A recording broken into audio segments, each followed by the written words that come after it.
All right, it says here, Mike, how do you deal with turning 40? I'm turning 39 this year and I'm still struggling with knowing that I'll never get to redo my youth. 39 is not 40. Looks like you'll be all right for a little while. I know this isn't the end and I still have lots of life to live and goals to accomplish, but knowing I can never start at 20 and try it all again is making me feel like midlife is in crisis. Most Russian way to say that. It is making me feel like a midlife is in the crisis. All right, we'll start by thinking about this. You can't do anything in life for the first time twice. The reason it's so special the first time is because we don't know jack shit and we just try to get through it as best we can and we make mistakes. All the mistakes you make when you're in like your 20s, the ones that you hopefully learn from, are what informs your 30s and your 40s. Life isn't designed so you could go back and use what you've learned. You can't repeat grades in real life. You gotta go forward and use what you've learned from going back in the past. Life is like a one-way street. This isn't a great example because this is a two-way street and a three-way stop. Life is like a three-way stop. You gotta let me go or else I'm gonna get pissed off. You can try to live as much on your own terms as you can, but you're on like this conveyor belt. You can only go forward. So you can live on your own terms, but not at your own speed or pace. You live life at the speed of life on your own terms, right? And you mess up and you learn so you know what to look for and what to look out for. That's as best as you could do. The closest you can come to going back and doing it again and learning from your mistakes is telling younger people what you've learned so they know what to look out for. It's like being a city planner and you put a sign up which is just like a fancy metal suggestion. Some people are gonna see the sign and be like, thank you for the sign, I'll do my best.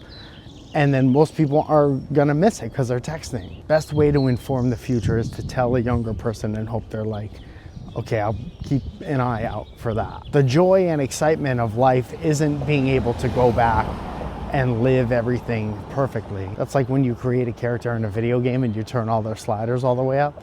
It makes the game not fun. It's that you did your best with what you knew at the time. And then the more distance you get from the decisions you make at the time blesses you with the greatest gift of all, which is perspective. So use what you've got to enjoy the future as much as you can. Don't waste your time wishing you can go back and do stuff different. And maybe you could have enough perspective to live today in such a way where you're like, maybe I won't look back at this moment and wish I had done shit differently. That's the closest we're getting, I think. So if the question is, how do you turn 40? I don't know how you turn 40.